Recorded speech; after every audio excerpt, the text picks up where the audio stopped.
Hello students, welcome back to our channel skill people. So आज हम लोग computer fundamental में देखेंगे कि आई का क्या टॉपिक पढ़ने वाले हैं। तो वो बेसिकली हमारा एक एक्सपेंशन कार्ड है जिसको इस्तेमाल किया जा रहा है जो भी साउंड्स वगैरह को रिकॉर्ड करना है या आगा हमें सुनना है उसके लिए। ठीक है, तो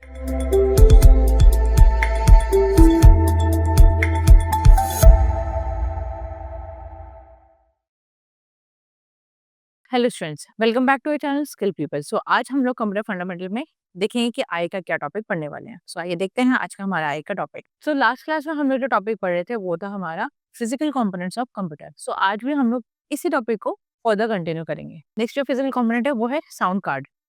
it is an expansion card that records and plays back sound by translating the analog signal from a microphone into a digitized form that the computer can store and processes, and then translating back to the modified data into analog signals or sound.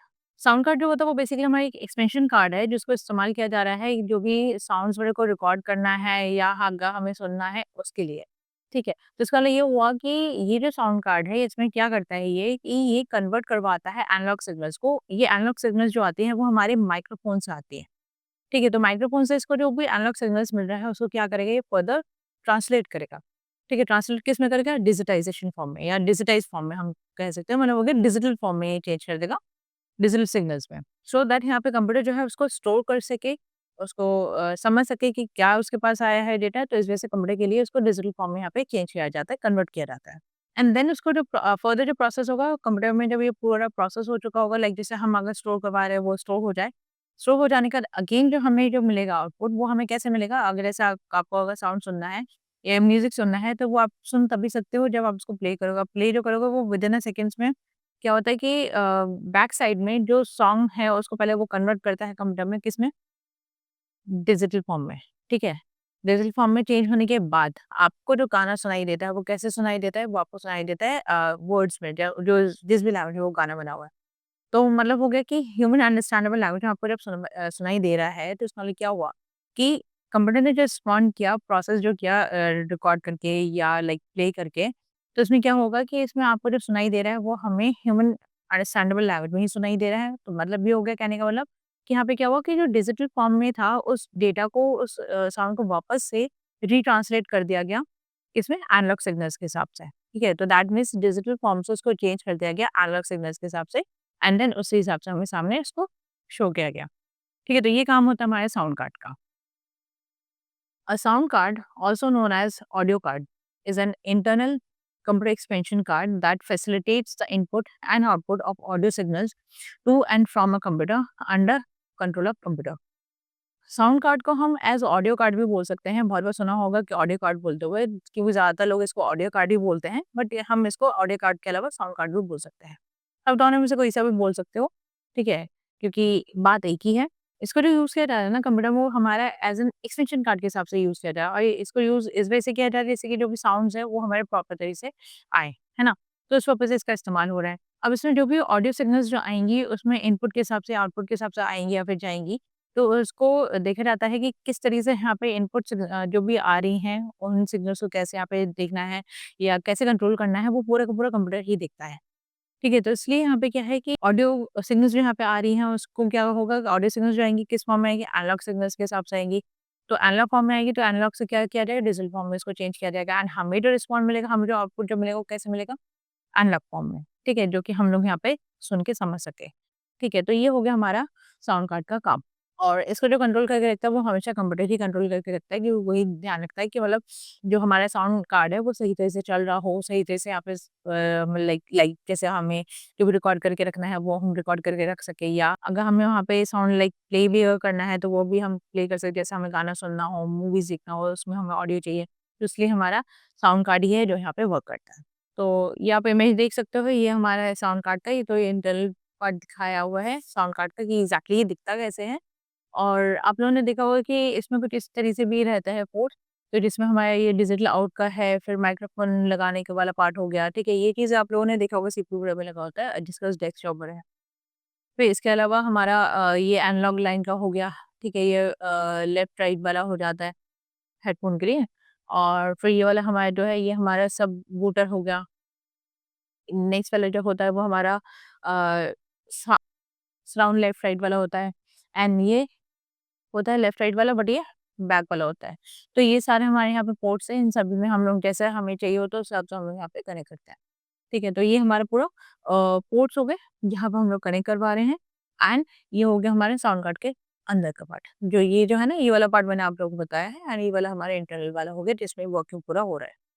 ये sound card का है पूरा। अब sound card की तरह एक और card होता है, वो होता है नेटवर्क कार्ड। तो नेटवर्क कार्ड भी हमारा एक फिजिकल कंपोनेंट ही होता है। तो नेटवर्क कार्ड के बारे में देखते हैं कि नेटवर्क कार्ड एग्जैक्टली होता क्या है। So if we want to connect a computer to another computer, we will need a network interface card, that is NIC। अब अगर हमें अपने कंप्यूटर को दूसरे किसी कंप्यूटर के साथ अगर कनेक्ट करना है तो उसके लिए हमें चाहिए होता है कनेक्शन। अब कनेक्शन जो चाहिए होगा उसके लिए क्या चाहिए होता है, नेटवर्क चाहिए होता है। इसके लिए हमें क्या चाहिए होता है ना, बेसिकली जो नेटवर्क है वो हमारे एक टाइप से नेटवर्क इंटरफेस कार्ड हमें चाहिए होता है, जिसे हम शॉर्ट में बोलते हैं NIC, क्योंकि बिना उस कार्ड के हम यहाँ पे कनेक्ट नहीं कर सकते दो कंप्यूटर्स को आपस में। ठीक है, तो इसलिए हमें एक कंप्यूटर को दूसरे कंप्यूटर में अगर कनेक्ट करवाना है तो उसके लिए NIC ज़रूरी होता है, नेटवर्क इंटरफेस कार्ड का ज़रूरी होता है, क्योंकि उसी के ज़रिए दोनों कंप्यूटर्स हमारे कनेक्ट हो सकते हैं। So NIC is an adapter card that physically connects one computer और a network cable to another computer that has the same type of NIC। अब जिस भी कंप्यूटर में सेम टाइप का NIC मौजूद होगा, उन्हीं दो कंप्यूटर्स को हम आसानी से यहाँ पे कनेक्ट कर सकते हैं। और ये जो कनेक्ट किया जाता है ना, ये नेटवर्क केबल्स बड़े के ज़रिए यहाँ पे कनेक्ट किया जाता है। तो इसलिए ज़रूरी है कि जो भी आपके कंप्यूटर में अगर NIC जो भी दिया है, या आप सीधे-सीधे ऐसे कह लो कि अगर आप कनेक्ट करते हो अपने लैपटॉप को किसी दूसरे लैपटॉप के साथ में, तो वो आप आसानी से कनेक्ट कर सकते हो, है ना? वायर के ज़रिए भी कर सकते हो। तो इसका मतलब क्या हुआ, ये कैसे हो पा रही है? NIC की वजह से हो रहा है, नेटवर्क इंटरफेस कार्ड की वजह से यहाँ पे पॉसिबल हो पा रहा है, जो कार्ड आपके सिस्टम में ऑलरेडी डला हुआ है पहले से ही। क्योंकि इसको फिज़िकली कनेक्ट करने के लिए मेनली यूज़ किया जाता है, ठीक? तो आप देख सकते हो ये है हमारा नेटवर्क कार्ड। ठीक है, तो जहाँ से ये जो पोर्ट दिया हुआ है, यहाँ से कनेक्ट किया जाता है, तो ये पूरा हमारा कार्ड है, जिसकी मदद से हम लोग 2 कंप्यूटर्स आपस में कनेक्ट करवा सकते हैं। अब नेक्स्ट आता है मॉडेम। मॉडेम का पूरा नाम है, MO का मतलब होता है मॉड्यूलेटर, एंड DEM का मतलब हो गया demodulator. So to go online and surf the web और check email, we need a modem to connect to an internet service provider, that is ISP। अब इंटरनेट सर्विस प्रोवाइडर के साथ में अगर कनेक्ट करवाना है तो उसके लिए ज़रूरी होता है कि हमारे पास मॉडेम हो, क्योंकि बिना मॉडेम के हम लोग यहाँ पे नेट को कनेक्ट नहीं कर सकते हैं। ठीक है, so a modem is a device that we connect to a computer and to a phone line. अब बेसिकली होता क्या है ना, कि मॉडेम जो होता है वो हमारा एक ऐसा डिवाइस है जो कि यूज़ किया जाता है कि हमारे फ़ोन को कनेक्ट किया जा सके, या फिर हमारे कंप्यूटर यहाँ पे कनेक्ट किया जा सके। तो उसके लिए हमारे ये मॉडेम का इस्तेमाल किया जाता है। मतलब किसके साथ कनेक्ट होगा, इंटरनेट के साथ कनेक्ट होगा। Basically modems do for computers what a telephone does for humans.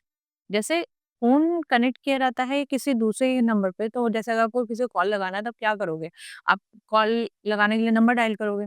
तो जिसको नंबर डायल करोगे उसी से तो कनेक्ट होगा ना। तो सेम ऐसे ही यहाँ पे भी है कि अगर आपको जैसे इंटरनेट अगर कनेक्ट करना है, तो इंटरनेट कनेक्ट करने के लिए आप तभी तो कर सकते हो ना, जब मॉडेम यहाँ पे कनेक्टेड होगा। मतलब इंटरनेट जब तक कनेक्ट नहीं होगा तब तक आप काम ही नहीं कर सकते, इंटरनेट को सर्फ ही नहीं कर सकते, है ना?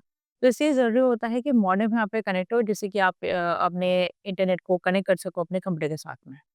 जैसे अगर ईमेल भेजना है, ईमेल करना है, या फिर आपको नेट चला के आपको कोई अपना काम करना है, पढ़ाई करनी है, तो उसके लिए ज़रूरी होता है इंटरनेट कनेक्शन, एंड ये पॉसिबल है मॉडेम के ज़रिए। तो इसलिए ये एक ऐसा डिवाइस है, जिसको इस्तेमाल किया जाता है कनेक्ट करने के लिए इंटरनेट के साथ में, जैसे कंप्यूटर को इंटरनेट के साथ में कनेक्ट किया जा सके।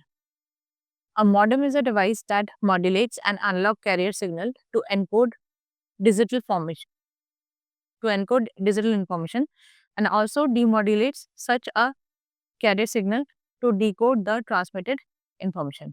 अब ये जो मॉडेम है, ये एक ऐसा डिवाइस है जिसको यूज़ किया जा रहा है मॉड्यूलेट करने के लिए एनालॉग सिग्नल्स को। ठीक है, एनालॉग सिग्नल्स को यहाँ पे मॉड्यूलेट करेगा डिजिटल सिग्नल्स में, या कह लो कि डिजिटल इन्फॉर्मेशन में, एंड देन जो हमारे डिजिटल सिग्नल्स में यहाँ पे जो कन्वर्ट हुआ है ना, उसको वापस से डीमॉड्यूलेट करेगा। तो मतलब क्या हो गया कि जो हमारे एनालॉग सिग्नल से डिजिटल में जो चेंज किया वो एनकोड किया गया। उसके बाद डिजिटल सिग्नल से वापस से एनालॉग में अगर चेंज किया जा रहा है तो उसको डिकोड किया। मतलब हो गया कि वहाँ पे उसको क्या किया, उसको डीमॉड्यूलेट किया गया। डीमॉड्यूलेट किया गया सो दैट हमें जो आउटपुट मिले वो एज़ एन एनालॉग सिग्नल के हिसाब से मिले, क्योंकि वही हम लोग यहाँ पे समझ सकते हैं जो कि ह्यूमन अंडरस्टैंडेबल वे में होता है या लैंग्वेज में होता है। ठीक है, तो इस वजह से यहाँ पे मॉडेम का इस्तेमाल किया जाता है। इस वजह से मॉडेम के साथ में यहाँ पे डीमॉड्यूलेटर भी ऑटोमेटिकली ही चलता है। ठीक है, तो इसलिए हम इसको बोलते हैं मॉडेम। मॉडेम का मतलब हो गया मॉड्यूलेटर एंड डीमॉड्यूलेटर। मॉड्यूलेटर का काम होगा कि एनालॉग सिग्नल्स को चेंज करे डिजिटल फॉर्म में या डिजिटल इन्फॉर्मेशन में चेंज करे, दैट मीन्स एनकोड करे उसको। और डिमॉड्यूलेटर का काम होता है कि जब यहाँ पे काम हो जाए पूरा, उसके बाद उसको वापस से चेंज कर देना, किसी डिजिटल फॉर्म से या डिजिटल इन्फॉर्मेशन से वापस से एनालॉग सिग्नल्स में। ठीक है। The goal is to produce a signal that can be transmitted easily and decoded to reproduce the original digital data.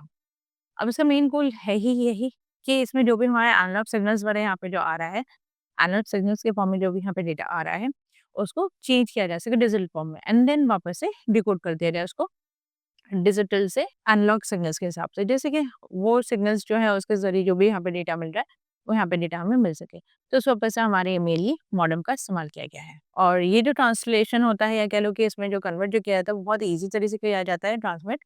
ऐसा नहीं कि बहुत ज़्यादा टफेस्ट होता है, ऐसा नहीं होता है। इसमें बहुत ईजी तरीके से किया हुआ है कि उसकी जो फंक्शनैलिटीज़ है कुछ इस तरीके से दी हुई है। So there are two types of modems, namely first is internal modem and second is external modem. अब इंटरनल मॉडेम होता क्या है? Internal modem it is an integrated with motherboard और अटैच टू मदरबोर्ड। हम ये बोल सकते हैं कि ये जो इंटरनल मॉडेम ही है हमारे पहले से ही मदरबोर्ड में लगा हुआ आता है। ठीक है, पहले से इसमें मदरबोर्ड में अटैच करके आया होता है, तो हमें इसको अलग से लगाने की जरूरत नहीं पड़ती। बट एक्सटर्नल मॉडेम क्या होता है? It is an external device connected to motherboard using serial port. अब अगर हम लोग एक्सटर्नल मॉडेम की अगर बात करें तो एक्सटर्नल मॉडेम हमारा वो होता है जो हम अलग से कनेक्ट करते हैं। जैसे आप लोगों के घर में अगर राउटर्स वगैरह हैं इंटरनेट कनेक्ट करने के लिए, तो उसको आप जो लगा रहे हो कहाँ पे लगा रहे हो? सीरियल पोर्ट में लेके लगा रहे हो, है ना? तो जो सीरियल पोर्ट में जो आप कनेक्ट जो कर रहे हो वो आप किसको कर रहे हो? एक्सटर्नल मॉडेम को। मतलब हो गया आप राउटर्स वगैरह को कनेक्ट कर रहे हो। तो जैसे कि आपका जो नेट है वो यहाँ पे कनेक्ट हो सके। तो इसका ना क्या हो गया कि हमारे यहाँ पे दोनों तरीके से होता है, इंटरनल मॉडेम भी होता है as well as external modem भी होता है। अब इंटरनल वाले से आप ऐसे समझ सकते हो जैसे आप वाई-फाई वाले जो कनेक्ट करते हो ना वो इंटरनल मॉडेम के ज़रिए कनेक्ट होता है। बट जो हम लोग अलग से जैसे पहले डोंगल वगैरह चलता था, अब तो वो नहीं चलता। अब तो राउटर्स वगैरह यहाँ पे चलती हैं, तो वो अगर आप कनेक्ट करते हो तो उससे क्या है कि आपका जो इंटरनेट है वो यहाँ पे कनेक्ट हो जाता है एंड अगेन वही वाईफाई से आप कनेक्ट यहाँ पे करवा सकते हो। तो एक्सटर्नली हम यहाँ पे कनेक्ट कर सकते हैं। डोंगल्स पहले यूज़ होती थी, उसको कनेक्ट किया जाता था कि वो होती थी मॉडेम्स बेसिकली, जो इंटरनेट वगैरह कनेक्ट करने के लिए होता था। पहले सिम वगैरह भी चलता था कि डोंगल में यहाँ पे सिम लगा के चलाओ तो उससे क्या है कि आपको नेट यहाँ पे मिलेगा, है ना? तो ये चीज़ आप लोगों ने देखी भी होंगी, हो सकता है इस्तेमाल भी किया होगा आप लोगों ने। तो वो हमारे मॉडेम्स होते थे, ठीक है? तो इसलिए यहाँ पे इसको दोनों तरीके से यहाँ पे डिवाइड किया हुआ है एक्सटर्नल एंड इंटरनल के हिसाब से। तो ये है हमारा मॉडेम, आप लोगों ने शायद देखा भी होगा या आप लोगों के घर पे भी होगा, ठीक है? तो ये जो होते हैं हमारे मॉडेम्स होते हैं। बेसिकली जो राउटर्स हम लोग बोलते हैं वो मॉडेम्स ही होते हैं हमारे, ठीक है? जो कि एक्सटर्नल मॉडेम्स होते हैं। सो ये थे हमारे कुछ फिजिकल कंपोनेंट्स। सो आज का जो क्लास है वो हम लोग यहीं पे एंड करेंगे। अगर आप लोगों को हमारे वीडियो का पसंद आया हो तो हमारे वीडियो को लाइक करें, चैनल को सब्सक्राइब करें, बेल आइकन को जरूर हिट करें जिससे कि हमारे जो भी नेक्स्ट वीडियो है उसका नोटिफिकेशन आप लोग को तुरंत मिले। सो आज के लिए बस इतना ही। Thank you.